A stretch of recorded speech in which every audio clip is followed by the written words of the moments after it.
What's up, good people? I'm your host, Desmond. Welcome to another episode of the All Go podcast. Wanted to just talk a little bit about my good old hometown Detroit Lions. They drive me nuts, but want to talk about just three things that I would like to see accomplished this year. And we'll see how it goes. We're in rebuilding mode. I think that's clear. We traded Matthew Stafford, got a couple first-round picks, and a starting quarterback with Jared Goff.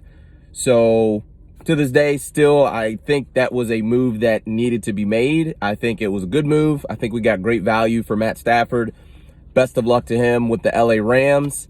The biggest number one thing I want to see accomplished this year is to figure out if TJ Hockenson is just another guy or if he is our version of Travis Kelce. And what I mean by that is he someone that we could build a passing attack, a potent passing game around? Because you look at last year, he had a pretty solid year.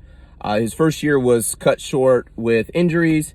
And he's, midway through his rookie deal, which he's coming into year 3.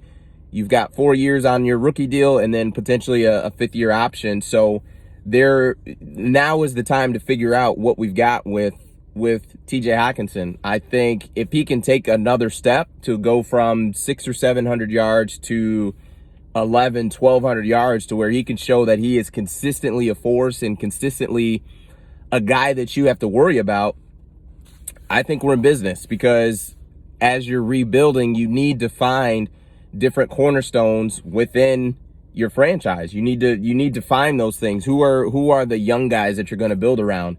And we saw this free agency period how tight ends were getting a lot of money. They were getting paid, which is great, which is a good thing. But for TJ Hockenson and the Detroit Lions, we need to figure out if he's one of those guys that's going to command that amount of money, or is he someone like an Eric Ebron that we are essentially going to let walk and kind of move on, let him go somewhere else. I really don't know where Hawkinson's going to fall in that range, but I'd like to hope he's closer to the Travis Kelce versus Eric Ebron end of the scale, but it's really difficult to call it. But if you put a fork to my nose and said you had to make a call one way or another, I'd say he's probably closer to Eric Ebron on that scale. So we'll see. That's the first thing that I would like to figure out this season. The second thing is Jeff Okudah a guy that we are going to be able to build around?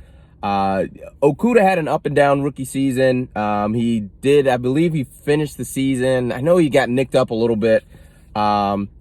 But he was pretty solid in run support, and he was really inconsistent in his pass coverage. And it's very odd because he was a guy at Ohio State who excelled in man coverage, like on an island, him versus a receiver. He was extremely, extremely successful, efficient, did all the things that you want to see a guy do in man-to-man coverage. So for him to have the type of rookie season that he did, I was a little discouraged. But what I also think is a couple things. Number one, there's a big difference between covering a Big Ten receiver and covering Davante Adams. Like that guy is the best receiver. Let's say to say conservatively, a top 5 receiver in the NFL. And it's a big difference covering him versus a Michigan State wide receiver or, someone in the Big Ten. And also, too, Jeff Okudah, I don't believe he played any premier, any high level, any excellent All-American type receivers in Ohio State. I think the best crop of receivers he played against was against Clemson, and that was just one game in his junior season. So it'll be interesting to see. I'd love for him to have, take that next step in his sophomore season, second year in the NFL. You kind of learn a little bit more.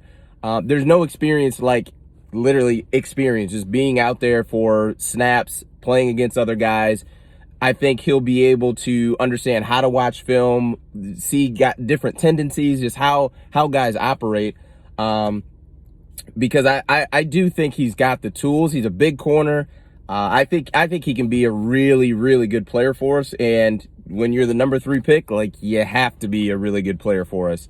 And then also the tough part is for me, ideally, I would like the third thing to figure out is us to draft a quarterback at number 7 and make sure that he is the guy at some point during the season, whether it's a situation where I believe Lamar Jackson played 8 games his rookie season, if it's 1 game like the Patrick Mahomes, rookie season, whatever the case may be. I would like to see that number 7 pick be the guy, whether it's Trey Lance, whether it's Justin Fields, whether it's Mac Jones, whoever it is. That would be the ideal scenario. With this season, I'm not expecting us to be 8-8, 9-win team. I think we'll probably be in the 5 and 6 win category. We just let Marvin Jones walk, who was extremely productive for us. Kenny Galladay we let walk as well, which both of those I think were good decisions and decisions that needed to be made. But when you look at trying to win in the NFL, you need playmakers on the edge, and we don't have that right now. You'd like to hope that DeAndre Swift in the backfield takes a large step and becomes an every down guy. Kerryon Johnson, I think he is washed, and we're better off just cutting him and moving on. Or if you can trade him for a bag of peanuts, I would gladly take the peanuts. Whether salted, boiled, whatever, I'll take it. I just don't think he's taking care of his body in a way that can sustain an NFL career, at least not here. Let him move on, go somewhere else, and be able to have a bit of a change of scenery so he can, kind of get it together. But that would be it as far as what I'm hoping the Lions are able to accomplish. I had a conversation with one of my guys, Dre. Dre, shout out to you. But he had mentioned that if Jared Goff is going to be our quarterback for the next 4 years versus the next year or 2, would that change my decision on wanting to draft not someone other than a quarterback at 7? It probably would. I'd be fine with the best pass catcher there. I'd be fine with the best offensive lineman there. But we need a quarterback. We need a quarterback of the future. And if Brad Holmes is saying that it's Jared Goff for the next 4 years, then cool. Let's roll with him, and we'll keep it moving and draft the best player available there at 7, and let's keep rocking and rolling. So we'll see what happens. Wanted to show the hometown team some love today, and we'll see. So check you guys next time. Thanks so much for checking out the video, and like and subscribe. Hit me up. Thanks.